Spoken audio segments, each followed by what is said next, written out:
करोरी जी का मैं रुख कर लेती हूँ। आप करोरी जी, क्योंकि अब खुली धमकी डोनाल्ड ट्रंप दे रहे हैं। इससे पहले डोनाल्ड ट्रंप ने ये नहीं कहा कि प्रदर्शनकारियों को अगर गोली लगती है या वो मारे जाते हैं तो फिर हम सीधे तौर पर इस पर इंटरवीन करेंगे और एक सीधा डायरेक्ट जो एक इंटरफेरेंस होगा वो ईरान में या फिर ईरान में जो बनती हुई स्थितियां उसमें अमेरिका का रहेगा।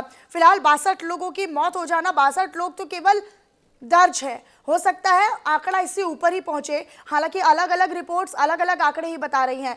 बहरहाल, लेकिन अब प्रदर्शनकारियों के मौत के आंकड़े दुनिया के सामने हैं, ट्रंप के सामने भी हैं। क्या लगता है अब अगला कुछ कदम कड़ा उठाने वाले हैं ट्रंप? देखिए मनीषा, 62 लोग मरने की बात कर रहे हैं, उनमें 14 पुलिस वाले भी हैं जो लॉ एंड ऑर्डर मेंटेन करते हैं। 48 लोग सिविलियंस हैं जो एजिटेटेड, जो प्रोटेस्टर्स हैं। खैर, जो आपने तात्कालिक कारण बताया, महंगाई और गिरती वित्तीय स्थिति की वजह से हुआ है, और ये सब हुआ जो सैंक्शन लगा रखे थे वेस्टर्न कंट्रीज ने, यूरोप ने और अमेरिका ने, उसकी वजह से हुआ है। ट्रंप के साथ साथ यूरोप के 3 कंट्री, जर्मनी, फ्रांस और ब्रिटेन, तीनों देशों ने एक संयुक्त वक्तव्य भी जारी किया है कि ईरान में जो कुछ हो रहा है वो गलत है, इस तरह से क्रैकडाउन नहीं होना चाहिए प्रोटेस्टर्स पर।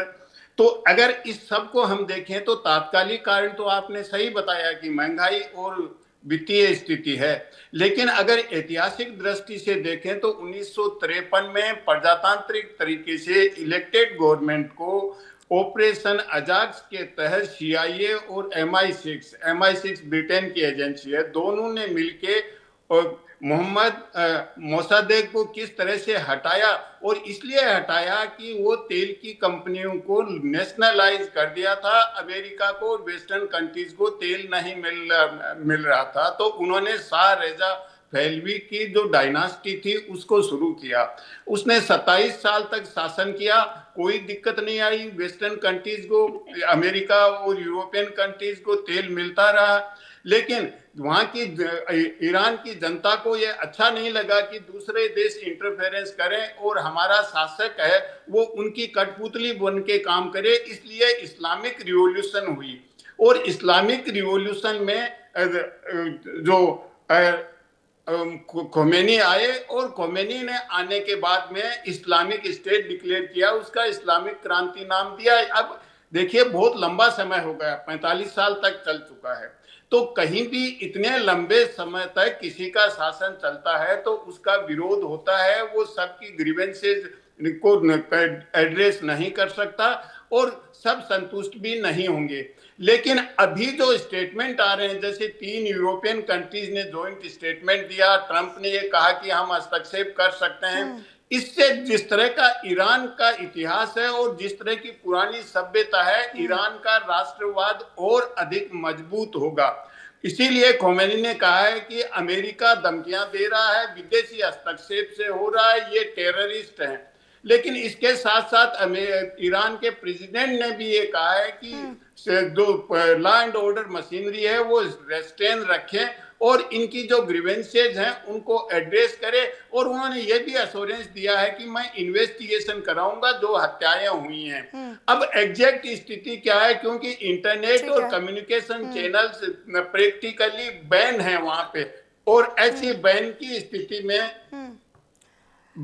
स्थिति में कुछ कह नहीं सकते कि क्या सही स्थिति क्या है। हाँ, निश्चित रूप से प्रोटेस्ट मूवमेंट तो है वहां, लेकिन इस प्रोटेस्ट मूवमेंट को किस तरीके से वो डील करें, पेजेस्किन ने बिल्कुल स्पष्ट कर दिया कि जो पॉलिटिकल स्वार्थ अपना देख रहे हैं या पॉलिटिकल बेनिफिट अपना देख रहे हैं वो तो इस प्रोटेस्ट का पूरा फायदा उठाएंगे। खैर, इसमें ओपोजिशन लगातार अब लोगों को भी उकसा रहा है और कहीं ना कहीं अब सत्ता परिवर्तन होगा या नहीं होगा, क्या हालात नेपाल जैसे, बांग्लादेश जैसे होंगे, क्योंकि हमने जब जब देखा है, जब जब जेनजी, जब जब युवा, जब जब देश के युवा सड़कों पर आते हैं वो कुछ बड़ा ही करते हैं, या तो सरकार बदल देते हैं या फिर कुछ बड़ा तख्ता पलट कर देते हैं। यहाँ पर क्या होगा ये भी काफी महत्वपूर्ण होने वाला है। रत्नेश जी का एक बार फिर से रुक कर लेते हो। रत्नेश जी, रजा पहलवी का बार बार जिक्र होना, रजा पहलवी के समर्थन में नारेबाजी होना, ये राजशाही को फिर से न्योता देने जैसा है। क्या लोग चाह रहे हैं कि फिर से राजशाही आए?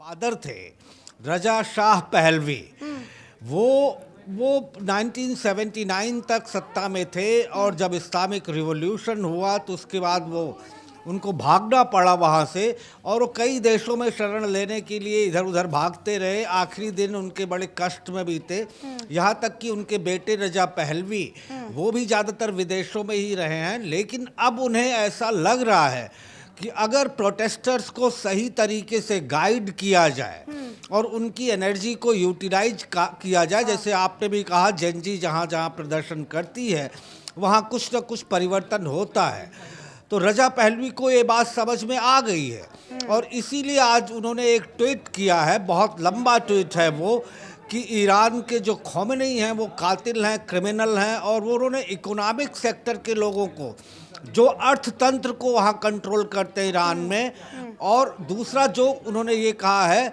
कि आप लोग प्रोटेस्ट में शामिल होइए। दूसरा उन्होंने कहा है कि जो अभी तक हिचक कर घर के अंदर छिपे हुए हैं वो भी प्रोटेस्ट में शामिल हों। तो ये बात बिल्कुल साफ है कि रजा पहलवी प्रोटेस्टर्स को सपोर्ट कर रहे हैं। दूसरी बात एक तरफ ये हुई है कि रजा पहलवी ने अमेरिका के राष्ट्रपति डोनाल्ड ट्रंप से अपील की है कि ईरान में स्थिति गंभीरतम है, लिहाजा वो वहाँ पर इंटरवीन करें।